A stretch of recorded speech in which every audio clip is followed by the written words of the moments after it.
అదేవిధంగా జగన్ గారి టైంలో నాడు నేడు కింద విద్య ఎంత బాగా పాఠశాల రూపుదిద్దుకున్నాయో, విద్యా వ్యవస్థ ఎంత ముందుకు పరుగులు తీసిందో, ప్రైవేట్ స్కూల్స్ని అధిగమించి గవర్నమెంట్ స్కూల్స్ నడిచినాయో అవన్నీ కూడా వీళ్ళు చెప్పుకుంటున్నారు. ఎంత సిగ్గుమాలిన వాళ్ళండి ఈ తండ్రి కొడుకులు ఇద్దరూ కూడా.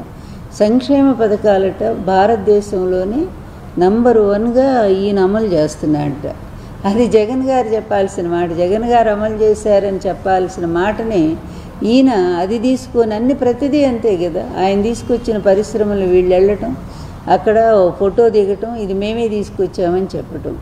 ఇంత అభాసు పాలైనటువంటి ప్రభుత్వము, ప్రజలకు ఇచ్చిన హామీలను అమలు చేయటంలో విఫలమైనటువంటి ప్రభుత్వం గతంలో ఎప్పుడూ చూడలేదని ప్రజలు ఎంత ఈసడించుకుంటున్నారంటే, ఇక అన్నిటినీ మించి ఏంటంటే వీళ్ళ పరాకాష్ట, హీన స్థితికి పరాకాష్ట చెప్పాలంటే, వీళ్ళ బలహీనతలకి, మరి వీళ్ళ నీచత్వానికి, పనికిమాలిన రాజకీయానికి ఒక పరాకాష్ట స్థితి ఏంటంటే, ఎన్టీఆర్ ఆత్మ మాట్లాడుతుందని చెప్పి ఆర్టిఫిషియల్ ఇంటెలిజెన్స్తో ఒక కార్యక్రమాన్ని రూపొందించి అదేదో చాలా గొప్పగా ఈ తండ్రి కొడుకుల్ని పొగిడించుకోవటం.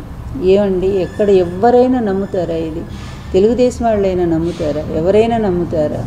ఎన్టీఆర్ గారు చివరి వరకు అల్లుడితో ఎంత విభేదించారో, ఎంత కొట్లాడారో, మళ్ళీ నేను అధికారానికి రాని నిన్ను అండమాన్ జైలుకు పంపిస్తానని చెప్పి అంత తీవ్రంగా మాట్లాడారు.